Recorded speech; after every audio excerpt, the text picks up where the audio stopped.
अजय अपने दोस्त के साथ किसी गांव में जाता है और गांव में अजय को एक लड़की पसंद आ जाती है जिसका नाम श्वेता होता है। अजय श्वेता से शादी करके शहर ले आता है उसे। अरे वाह बहू, तू तो बहुत संस्कारी है। इतनी जल्दी उठकर सारा काम भी निपटा दिया और तूने चाय भी बना ली। अरे माँ जी, वो क्या है ना, हमारे गांव में सुबह सूरज उगने से पहले ही हम लोग उठकर सारा काम निपटा लेते थे, तो आदत हो गई है। अजय जी उठिए, मैं आपके लिए चाय और नाश्ता लाई हूँ। यार क्या है ये, चाय है शहद? मुझे नहीं पीना चाय, सब्जी खा के देखता हूँ। सब्जी में इतनी मिर्च, यार मुझे नहीं खाना तुम्हारा ये खाना। ना चाय अच्छी है ना नाश्ता। हमारे गांव में तो इतनी ही तीखी सब्जी खाते थे और इतनी ही मीठी चाय पीते थे, तो मुझे लगा आप सब भी ऐसा तीखा खाना खाते होगे। श्वेता, ये तुम्हारा गांव नहीं है, शहर है। यहाँ के लोग कम नमक और मिर्च खाते हैं। अजीब लोग हैं ये सब, तीखा खाना नहीं खाएंगे, फीका और उबला हुआ खाना खाएंगे। हमारे गांव में तो बच्चे बच्चे तीखा खाना खाते थे। खैर, मैं तो नाश्ता कर ही लूं। श्वेता गांव की एक मामूली सी लड़की थी और श्वेता ने अजय के लिए अपने गांव जैसा तीखा खाना बनाकर रख दिया था, पर अजय को उसके हाथ का तीखा खाना बिल्कुल पसंद नहीं आता। खाने को श्वेता रसोई में ले जाकर वो खुद खा लेती है। फिर दिन के समय रेणुका की पड़ोसन सलोनी आती है। कैसी है रेणुका बहन? जब से तेरे बेटे की शादी हुई है तब से तूने तो आना ही छोड़ दिया है, और अपने बेटे की शादी की खुशी में तूने पार्टी भी नहीं दी। जरा मिलवा तो अपनी बहू से, मैं भी तो देखूं कैसी है तेरी बहू। क्या बताऊं सलोनी बहन, जब से मेरी बहू श्वेता आई है मन ही नहीं करता इसको छोड़ने का। मेरी बहू है ही इतनी अच्छी और संस्कारी। तेरी बहू गांव की है ना, और गांव की बहू तो होती ही संस्कारी हैं, घर को अच्छे से संभालने वाली। वरना आजकल की बहुएं तो अपने धुन में ही रहती हैं, अपने सास की अपने घर की कोई जिम्मेदारी नहीं उठाती हैं, ना ही उन्हें कुछ समझती हैं। श्वेता रेणुका और सलोनी के लिए बिना कहे चाय बनाकर लेकर आती है, पर रेणुका की पड़ोसन सलोनी श्वेता को देखकर बोलती है, रेणुका तेरी बहू तो सच में बहुत संस्कारी है, बिना बोले तेरे चाय बना कर ले आई। हाँ बहन, शायद पिछले जन्म में मैंने कुछ अच्छे कर्म किए होंगे जो आज अच्छी और संस्कारी बहू मिली है। सारा सुख मिल गया मुझे। रेणुका और सलोनी दोनों चाय पीते पीते श्वेता की तारीफ किए जा रही थी और श्वेता अपने काम निपटाकर अपने कमरे में चली जाती है। सलोनी अपने घर जाती है और बोलती है, रेणुका मैं तो चली, घर जाकर मुझे खाना भी बनाना है। तू अपनी सेवा करवा अपनी बहू से। पता नहीं मेरे ये दिन कब आएंगे और कब मुझे ये सुख मिलेगा। माँ जी, शाम को बनाने के लिए कोई सब्जी नहीं है, आप मार्केट से जाकर सारा सामान ले आओ। बहू मेरे साथ मार्केट चल, तू भी, दोनों सामान ले आएंगे और तू भी कुछ जगह जान लेगी अच्छे से। रेणुका अपनी बहू श्वेता को पहली बार मार्केट साथ लेकर गई। जब श्वेता शहर की मार्केट में लड़कियों और शहर की बहुओं को देखती है तो मार्केट में चलते चलते मन में सोचने लगती है और रेणुका सामान लेने लग जाती है। हे भगवान, ये शहर में लड़कियों ने मार्केट जाने के लिए भी कितना मेकअप कर रखा है, और ये सुंदर सूट तो हमारे गांव में शादी में पहन कर जाते हैं। मैं तो गांव की गंवार लग रही हूँ। लगता है मुझे भी अब शहर में रहकर शहर जैसा बनना होगा। क्या सोच में पड़ गई बहू? चल अब सामान तो सारा ले लिया है, घर चलते हैं अब। ठीक है माँ जी, चलिए। बहू शाम हो गई है, अब तू जाकर खाना बना ले, अजय भी ऑफिस से आने वाला है। ठीक है माँ जी। श्वेता खाना बनाते बनाते सोच में पड़ी रहती है। अच्छे अच्छे कपड़े और मेकअप के बारे में सोचने के चक्कर में खाना बिल्कुल फीका बना देती है। थोड़ी देर बाद अजय ऑफिस से आता है और खाने के लिए श्वेता को आवाज लगाता है, श्वेता खाना लेकर आ जाओ, बहुत तेज भूख लगी है। श्वेता सबके लिए खाना लेकर आती है। श्वेता और रेणुका और अजय भी खाना खाने बैठ जाते हैं। अजय मुंह में खाने का एक निवाला डालता है। श्वेता की फीकी सब्जी खाकर अजय को बहुत गुस्सा आता है। ये क्या उबली हुई सब्जी बना दी तुमने? अरे ध्यान कहाँ रहता है तुम्हारा? जब से शादी हुई है कुछ भी अच्छा खाने को नहीं दिया तुमने। अरे कभी सब्जी तीखी बनाती हो तो कभी फीकी। अरे उबला हुआ खाना कौन देता है खाने को? मुझे नहीं खाना ये उबला हुआ खाना। अजय श्वेता के हाथ का फीका और उबला हुआ खाना छोड़कर गुस्से में अपने कमरे में चला जाता है। श्वेता को रेणुका समझाते हुए बोलती है, बहू आज ये सब्जी फीकी और उबली हुई लग रही है। आजकल कहाँ ध्यान रहने लग गया है तेरा? बेचारा थका हुआ आया है और खाना भी नहीं खाया उसने। कुछ नहीं माँ जी, वो मैं सब्जी में मिर्च डालना भूल गई और अजय जी के लिए और आपके लिए दूसरी सब्जी बनाकर लेकर आती हूँ। कोई बात नहीं बहू, अब रहने दे। अब शायद वो खाएगा भी नहीं, थक कर सो गया होगा, पर आगे से ध्यान रखियो तुम। श्वेता की उबली हुई सब्जी को देखकर रेणुका समझाने लगती है और श्वेता को अंदर ही अंदर गुस्सा आने लगता है। श्वेता रसोई में जाकर गुस्से में बड़बड़ाने लगती है और जोर जोर से बर्तन फेंककर काम करने लगती है। मुझे इन सब लोगों ने गांव की गंवार लड़की समझकर नौकरानी बना रखा है। खुद पर तो कभी ध्यान दिया ही नहीं मैंने। अब से मैं भी शहर की लड़कियों की तरह सज धज कर रहूंगी। आखिर मैं भी इस घर की नई बहू हूँ। अरे आज इतना समय हो गया है और अभी तक बहू चाय नहीं लाई। लगता है अभी तक सो रही होगी, अभी जाकर उठाती हूँ। रेणुका श्वेता को उठाने के लिए उसके कमरे में जाती है तो देखती है अजय सुबह जल्दी ऑफिस चला गया और श्वेता सो नहीं रही होती है, बल्कि सारा काम छोड़कर नई सी साड़ी पहनकर मेकअप कर रही होती है। रेणुका श्वेता को मेकअप करते देखकर बोलती है, अरे बहू आज तू कहीं जा रही है क्या, जो इतनी सुबह तैयार हो गई और इतना मेकअप करके? नहीं माँ जी, मैं इस घर की नई बहू हूँ, तो क्या मेरा हक नहीं है सज धज के रहने का, मेकअप करने का? नहीं बहू, ऐसी बात नहीं है। श्वेता मेकअप करके रसोई में काम करने के लिए जाती है। बर्तन देखकर पानी से बचने के चक्कर में बाहर से राख लेकर आती है। अरे ये तो बहुत सारे बर्तन हैं। पानी से धोने में तो मेरे कपड़े भी गंदे हो जाएंगे, बहुत समय भी लग जाएगा। इससे अच्छा मैं राख से साफ कर देती हूँ और जल्दी भी साफ हो जाएंगे बर्तन।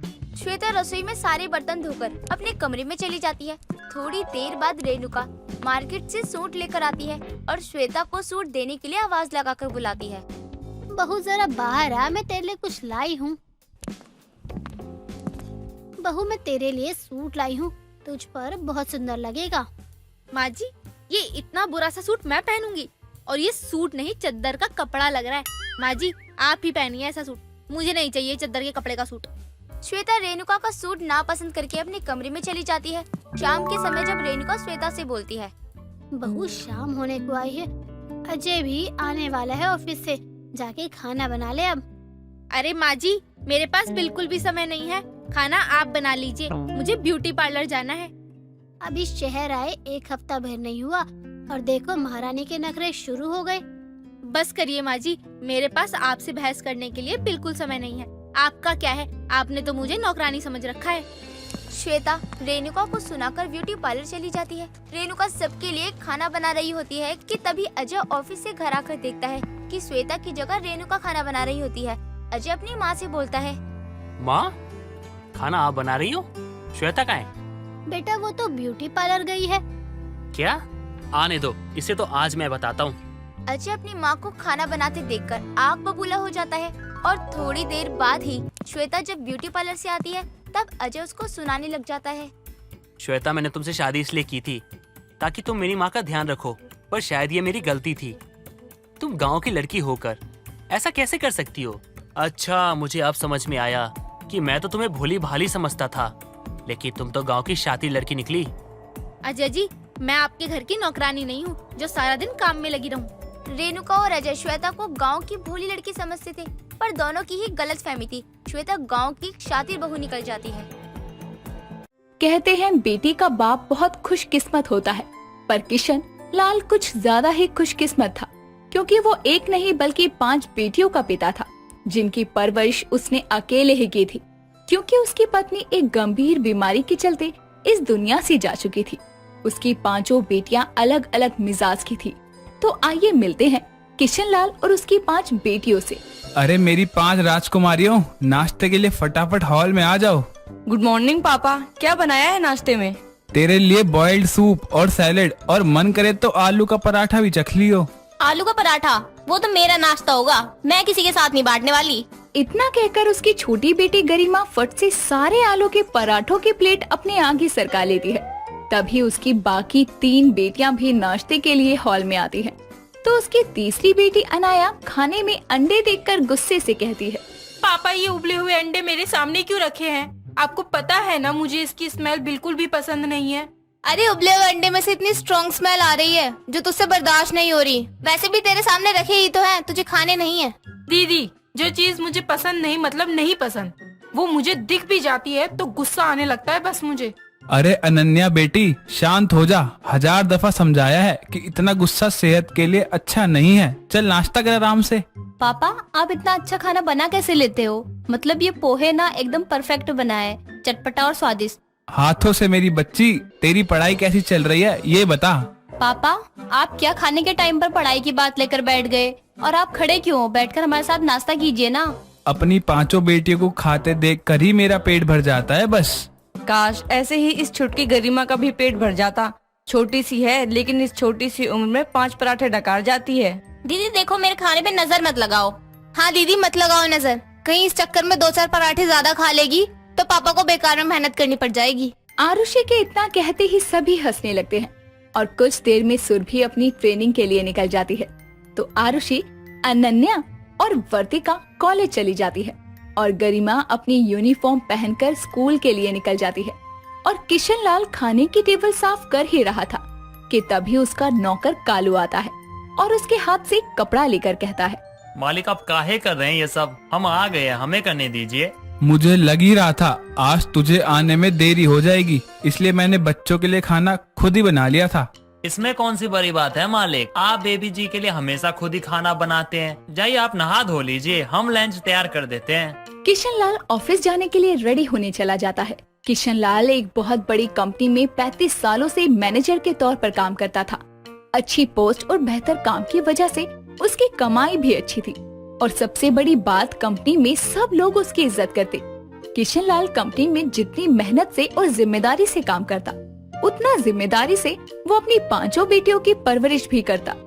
एक रोज शाम के समय गरिमा किशन लाल से कहती है, पापा सुनो ना। क्या हुआ, भूख लगी है क्या? क्या गरिमा, कुछ देर तो अपने मुंह और पेट को शांति दे दे।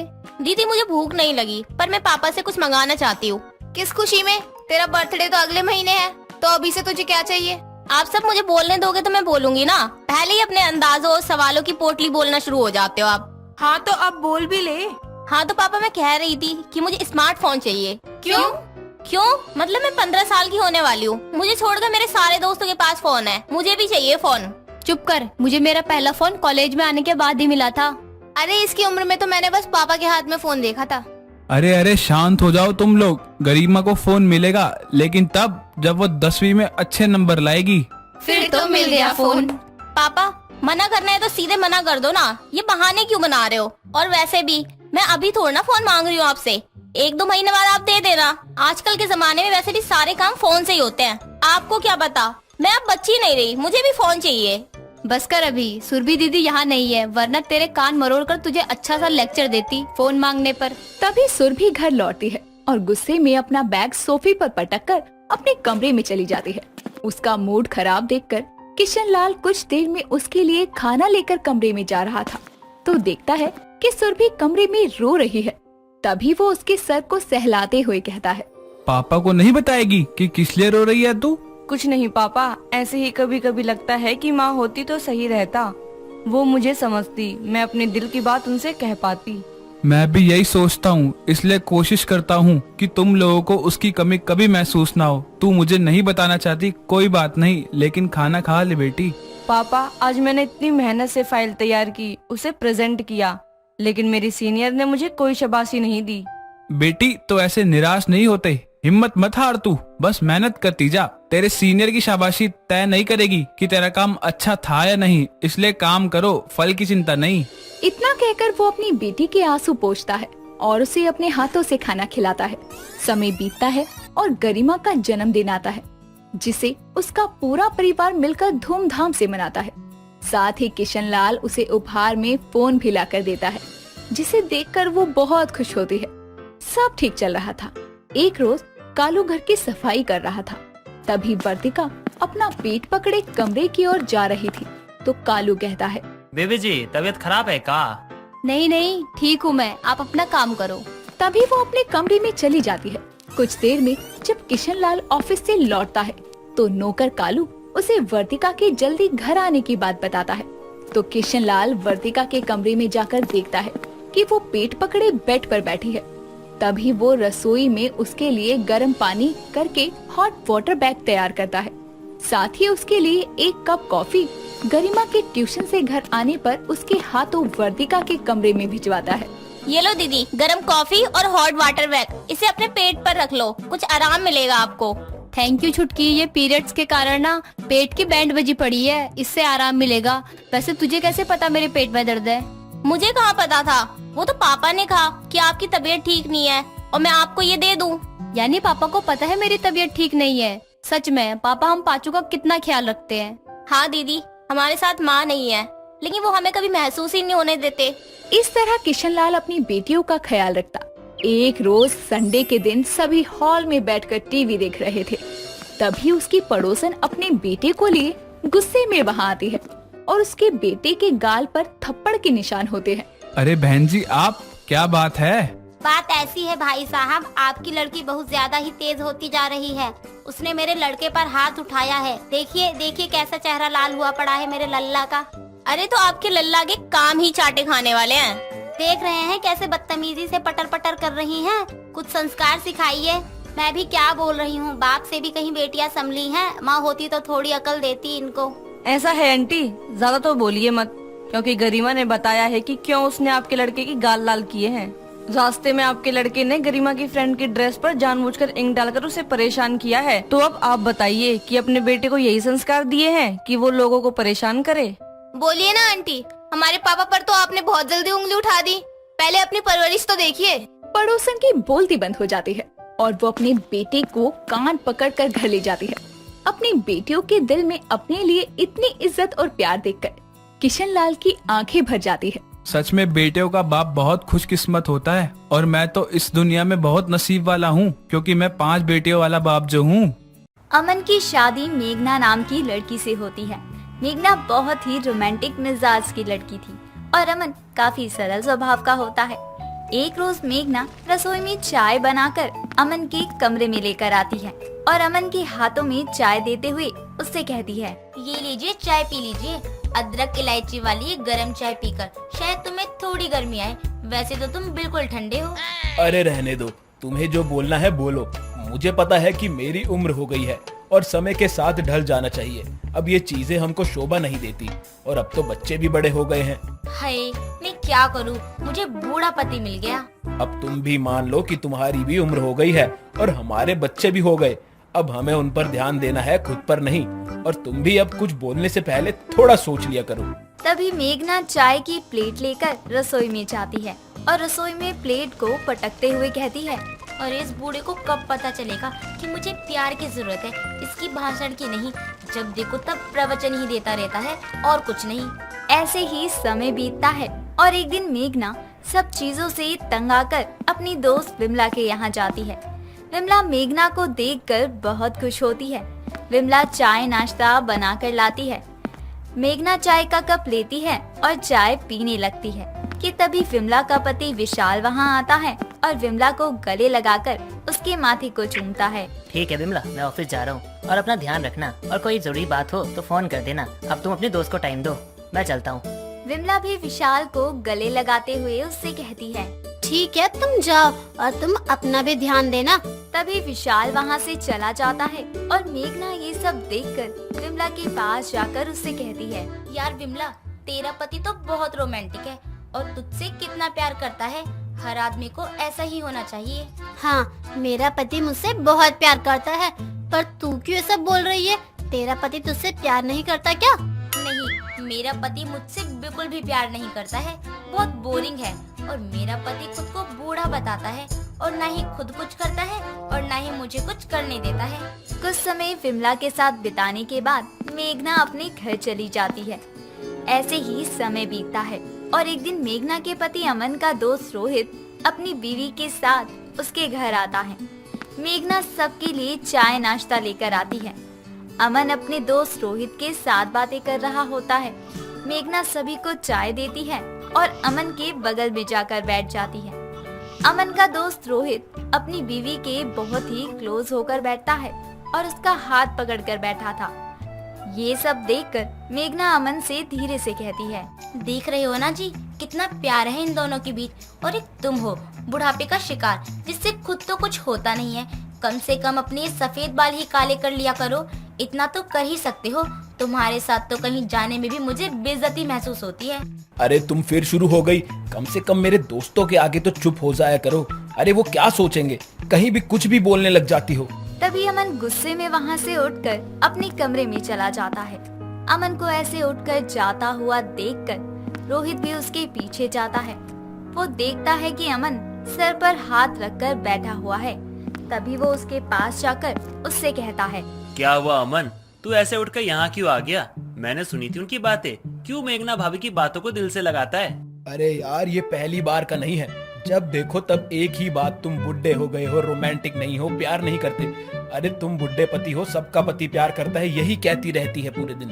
अरे भाई, इन्हीं कारणों से तो मैं बहुत परेशान हूँ। आज यहाँ आने से पहले तुम ऐसे बैठना, ऐसे बोलना, इतना बोलना, ये करना, वो करना, इतना क्लेश किया है मेरी पत्नी ने। एक तो मन नहीं था इसको लेकर यहाँ आऊं, लेकिन नहीं लाता तो और क्लेश करती, इसलिए लाना पड़ गया। तो अभी क्यों इतनी देर से चिपक के बैठा था मैं कमीने? इस वजह से ही तो तेरी भाभी ने कलेश किया है। अरे यार, बताया तो मजबूरी है, मजबूरी। और मजबूरी का नाम ही है महात्मा गांधी। और मुझे कोई कलेश करने का ना मन नहीं था, इसलिए उसे चिपक कर बैठा था। कुछ देर में अमन का दोस्त वहाँ से चला जाता है। उसके चले जाने के बाद भी मेघना अमन से बहुत लड़ती है। कुछ देर में अमन और मेघना अपने बच्चों के कमरे में जाते हैं और वो देखते हैं कि दोनों ही बच्चे खेल रहे होते हैं। अरे ये सब तुम दोनों क्या कर रहे हो? मम्मा पापा, हम दोनों मम्मी पापा बने हैं। अच्छा, तो तुम हमारी तरह बने हो। चलो हमें भी देखना है कि तुम दोनों कैसे मम्मी पापा बने हो। जिसने अच्छी एक्टिंग की उसको चॉकलेट मिलेगा। ठीक है मम्मा। पीयूष और राधा अपने मम्मी पापा की एक्टिंग करने लगते हैं। राधा सर पर चुन्नी रख लेती है और पीयूष अपनी टाई लगाकर कुर्सी पर बैठ जाता है। राधा भी अपनी माँ की तरह उसे चाय देने आती है और अपनी माँ की तरह ही पीयूष को चाय देते हुए उससे कहती है, ये लो पियो चाय। उससे ज्यादा तो तुमसे कुछ होगा नहीं। दिन भर बस बैठे रहते हो बुढ़ों की तरह। तुम्हारी जैसा बुढ़ा पति किसी को ना मिले। ओहो राधा, मैं थक चुका हूँ तुम्हारे ये रोज रोज के टॉर्चर से। हाँ तो मैं क्या करूँ? तुमसे तो कुछ होता ही नहीं है। आखिर मुझे ये बुढ़ा पति क्यों दिया भगवान ने? राधा बार बार पीयूष की इंसल्ट करती जा रही थी और ये चीजें देखकर अमन और मेघना को बहुत ही बुरा महसूस होता है। उनके इस खेल में उनको खुद का चेहरा नजर आता है। मेघना भी ये सब देखकर महसूस करती है कि वो जो भी अब तक करती आ रही है अपने पति के साथ, वो कितना गलत है।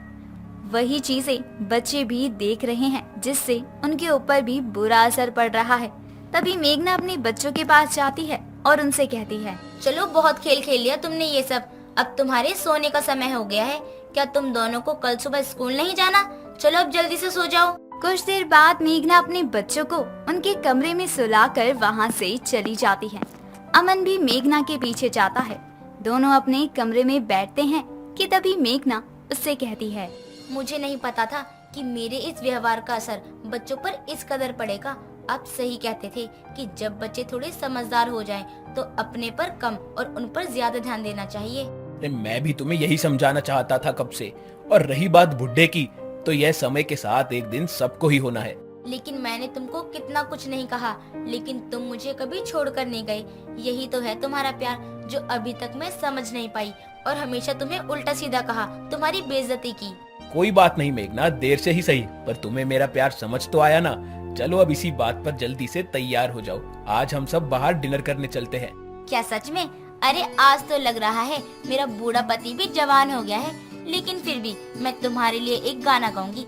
मैं क्या करूँ राम, मुझे बुढ़ा मिल गया। मैं क्या करूँ राम, मुझे बुढ़ा मिल गया। अमन मेघना को डिनर के लिए बाहर लेकर जाता है और दोनों के लिए खाना ऑर्डर करता है। वहाँ से वापस आते हुए रास्ते में आइसक्रीम के कुछ स्टॉल लगे होते हैं, जिन्हें देखकर अमन को बच्चों की याद आ जाती है और वो उनके लिए आइसक्रीम लेता है। मेघना को भी आइसक्रीम लाकर देता है। तभी मेघना उससे कहती है, नहीं मुझे नहीं खानी आइसक्रीम, मेरा मन नहीं है ठंडा खाने का, आप खाइए। अरे मेघना, कैसी बातें कर रही हो? इतनी रात को खाना खाने के बाद जो मजा आइसक्रीम खाने में है, वो और कहाँ है? अब तुम चुपचाप से खाती हो या अपने हाथ से खिलाना पड़ेगा? अमन अपने हाथों से मेघना को आइसक्रीम खिलाने लगता है। तभी मेघना कहती है, मेरा पति इतना भी बूढ़ा नहीं है जितना मैं समझती थी।